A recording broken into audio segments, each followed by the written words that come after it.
Hello friends. उम्मीद करता हूँ कि आप सब लोग ठीक होंगे और खैर खैरियत से होंगे। तो दोस्तों, हमने हिम्मत करके HTML सीरीज के इस फिफ्थ वीडियो में पहुंच ही चुके हैं। तो इस वीडियो में हम पढ़ेंगे नॉन सेमेंटिक टैग्स के बारे में। पिछली वीडियो में जैसे कि हमने सेमेंटिक टैग्स पढ़े थे, उसी तरह इस वीडियो में हम नॉन सेमेंटिक टैग्स के बारे में पढ़ेंगे। सबसे पहले नॉन सेमेंटिक टैग्स क्या होते हैं। नॉन सेमेंटिक टैग्स HTML में वो टैग्स होते हैं जिसका हमारे वेबसाइट के कंटेंट से कोई लेना देना नहीं। मतलब ये है कि वो मेनली इस्तेमाल होते हैं हमारे वेबसाइट के लेआउट और स्ट्रक्चर के लिए। मतलब ये है कि जैसे कि हमने पढ़ा था कि सेमेंटिक टैग्स हमारे कंटेंट को स्पेसिफाई करता है। मतलब हेडर टैग को हम ले, जो एक सेमेंटिक टैग है, तो उसके अंदर हम हेडिंग ही लिखते हैं। तो इसी तरह नॉन सेमेंटिक टैग्स जो होते हैं वो किसी कंटेंट के लिए स्पेसिफिक नहीं होते और वो हमारे वेबसाइट के स्ट्रक्चर और लेआउट को सिर्फ इफेक्ट करता है। और ये भी हमने पढ़ा था कि सेमेंटिक टैग्स जो होते हैं वो हमारे ब्राउजर को हमारे कंटेंट के बारे में समझाता है कि इस टैग में या इस पार्ट में हमारा कौन सा कंटेंट स्टोर हुआ है। लेकिन इसके बरक्स नॉन सेमेंटिक टैग्स ब्राउजर को ये नहीं समझाता, क्योंकि इसमें जो कंटेंट होता है ये स्पेसिफिक नहीं होता। इसमें हम कोई भी कुछ भी लिख सकते हैं। तो ये तो हमने सीख लिया कि नॉन सेमेंटिक टैग्स क्या होते हैं। अब हम आते हैं VS कोड पे। सबसे पहले हम एक नया फोल्डर ओपन करते हैं। मैं डेस्कटॉप में न्यू फोल्डर, मैं इसको नाम देता हूँ नॉन सेमेंटिक HTML। मैं इसको ओपन कर देता हूँ।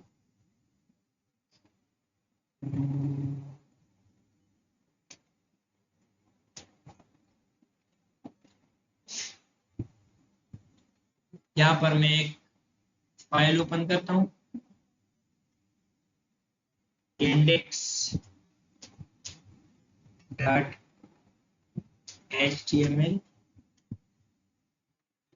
में। अब हम यह देखेंगे कि सेमेंटिक टैग्स के अंदर कौन से टैग्स आते हैं।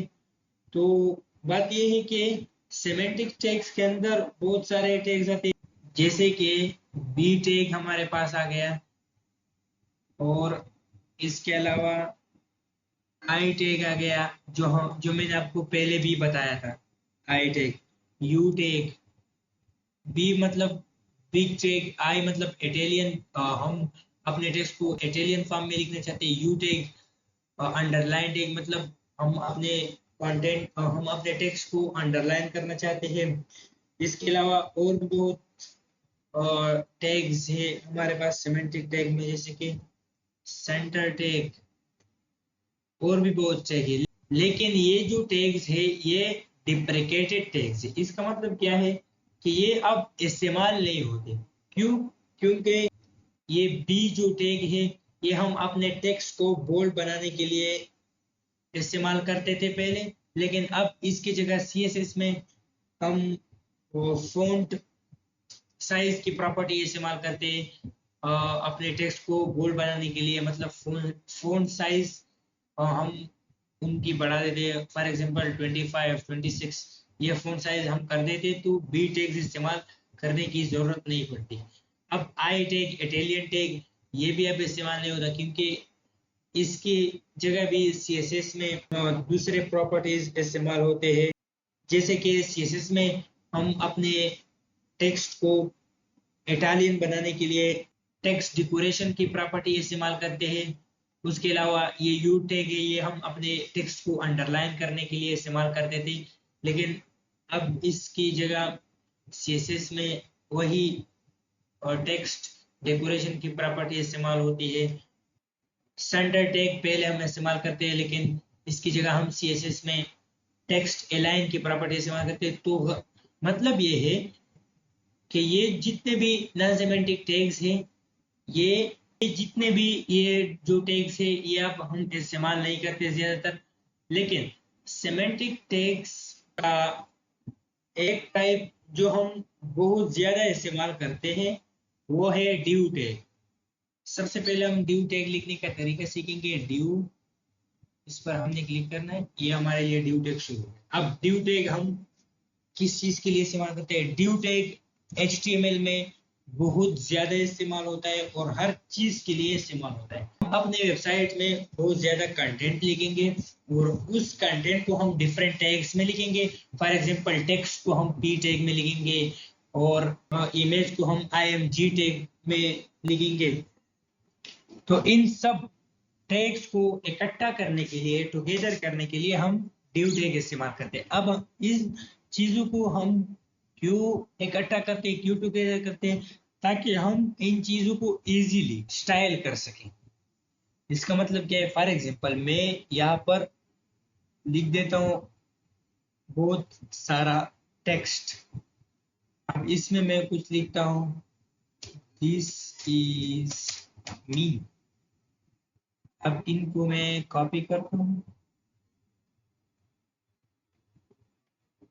कॉपी, और कई लाइन लिखता हूँ।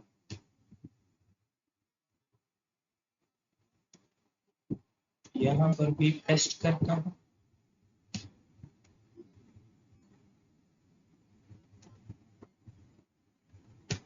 अब ये मैंने कई लाइन लिखी। अब इस ड्यू को मैं क्लास देता हूँ। अब ये क्लास क्या है, इसी वीडियो के आगे जाकर हम क्लास और आईडीज को पढ़ेंगे। फिलहाल आपको ये समझने की जरूरत नहीं है। मेट टेक्स्ट, मैं एक दूसरा CSS की फोल्डर ओपन करता हूँ, स्टाइल .css। अब यहाँ पर मैं उस क्लास को डिटेक्ट करता हूँ, टेक्स्ट।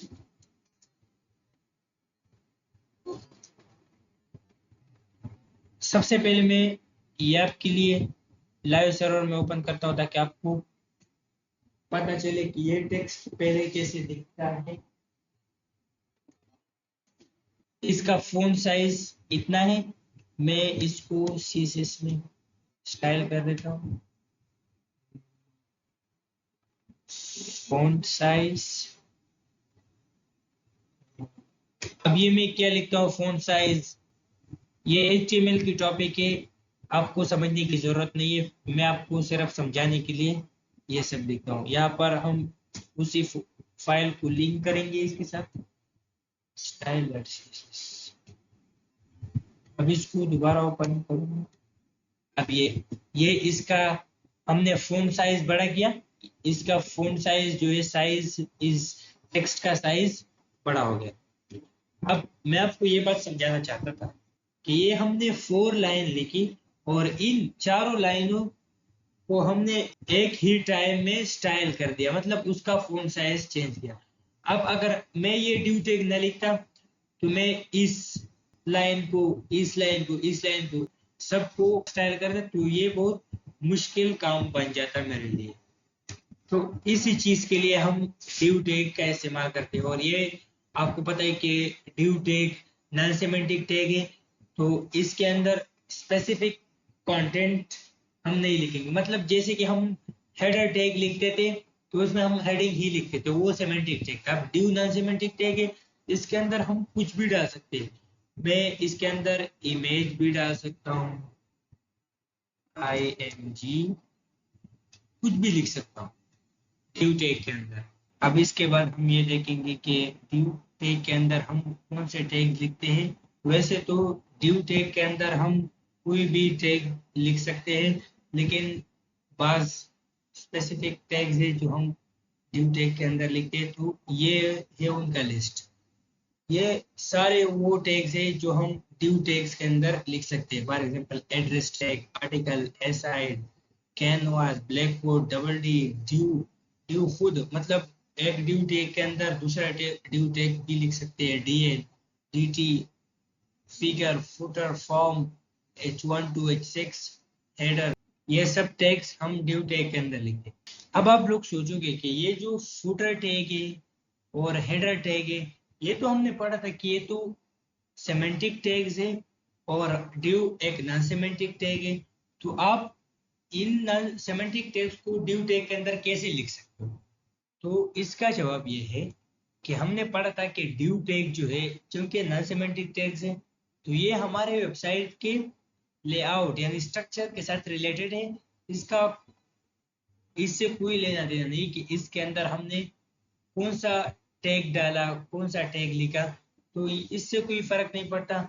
जब हम div टैग के अंदर हेडर टैग लिखेंगे तो मतलब इसका सिंपल रहेगा कि div टैग हमने अपने वेबसाइट के स्ट्रक्चर के लिए इस्तेमाल किया, वेबसाइट को स्ट्रक्चर देने के लिए इस्तेमाल किया, और हेडर टैग हमने अपने कंटेंट को स्पेसिफाई करने के लिए इस्तेमाल करते हैं। तो हमने ये भी देख लिया कि div टैग के अंदर हम कौन से टैग्स लिख सकते हैं, यानी कि कौन से सब टैग्स हम div टैग के अंदर लिख सकते हैं। अब आते हैं HTML के एक इम्पोर्टेंट टॉपिक पे, जो है क्लासेस और आईडीज। सबसे पहले मैं आपको बताना चाहता हूँ कि क्लासेस हम कैसे इस्तेमाल करते हैं। फॉर एग्जांपल मैं एक div लिख देता हूँ, div। अब आपने इस ये जो सिंबल है ना div, ये जो ये ग्रेटर देन या लेस देन का सिंबल है, इसके अंदर आना है और इसको थोड़ा सा स्पेस देना है। आपको दिख गया? अब यहाँ पर मैं जैसे ही सी लिखूंगा आपके लिए, इस क्लास पर आपने क्लिक करना है। यहाँ पर फॉर एग्जांपल मैं लिख देता हूँ मेन, ये क्लास दे दी। इसका तरीका हमने सीख दिया कि हम क्लास कैसे लिखते हैं HTML में। अब इसका यूजेज HTML में क्लासेस का बहुत मतलब 90% से ज्यादा इस्तेमाल होते हैं क्लासेस। मतलब हम जो भी लिखते हैं, पी टैग लिखते हैं, इमेज टैग लिखते हैं, ड्यू टैग लिखते हैं, सबको क्लासेस देते हैं। क्लासेस हम क्यों लिखते हैं? क्लासेस हम अपने HTML के डिफरेंट टैग्स को जब हम CSS में स्टाइल करते हैं तो उन टैग्स को हम उनके क्लासेस और आईडीज के जरिए से वहां पर डिटेक्ट करते हैं। और दूसरी जावास्क्रिप्ट में इन ड्यू टैग्स को फंक्शनलिटी ऐड करने के लिए हम क्लासेस लिखते हैं। फॉर एग्जांपल इसका क्लास है मेन। अब मैं CSS में आता हूँ। अब पहले मैं आपके लिए ये लाइव सर्वर में ओपन करता हूँ। यहाँ पर कुछ भी नहीं। अब हम क्या करेंगे, थोड़ा सा CSS ऐड करेंगे।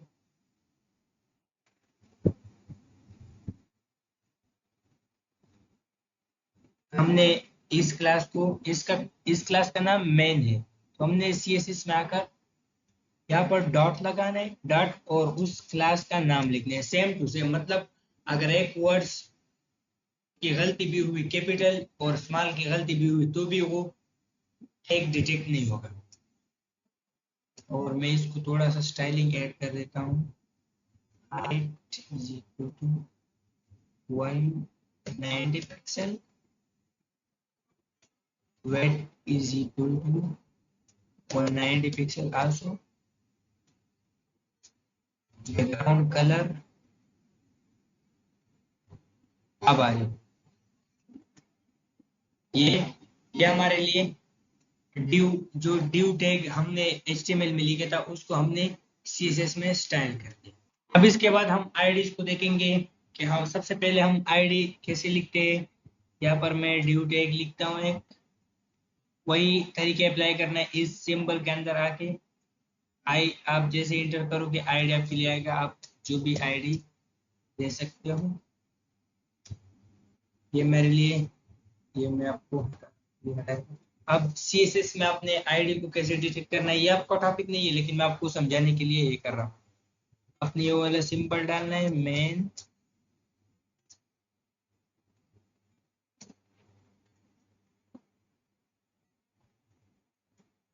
टेस्ट करता हूँ।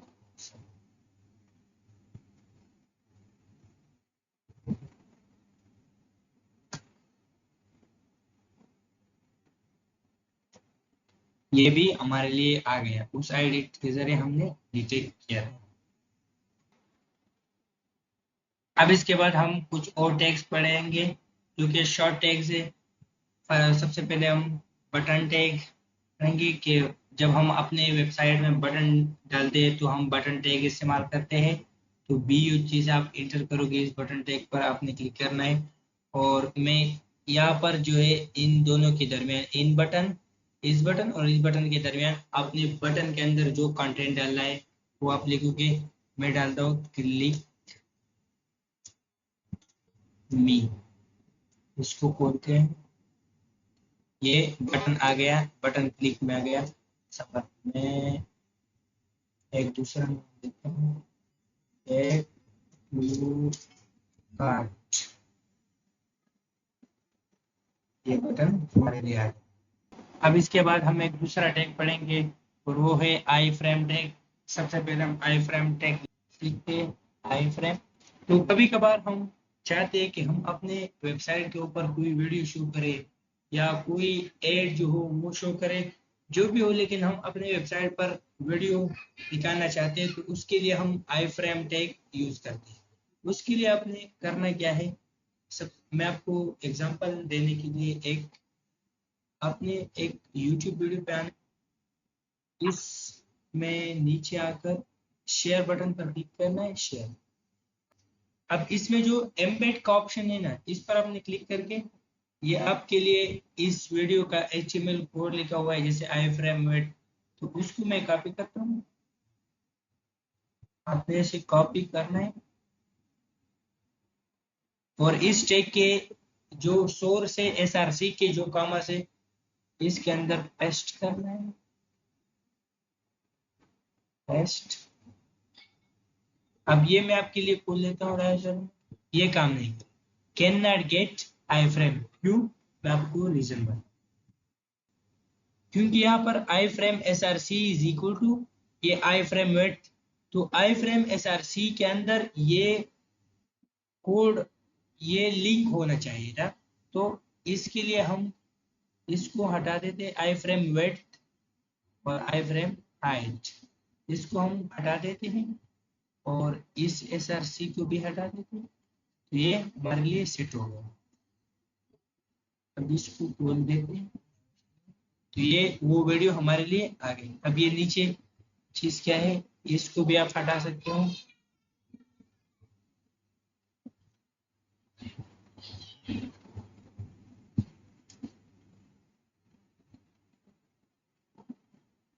और ये जो एक इजाफी ये पहले से रह गया है, इसको भी आप हटाओगे तो ये वीडियो हमारे लिए आ गई। अब इसको हम खोल भी सकते हैं।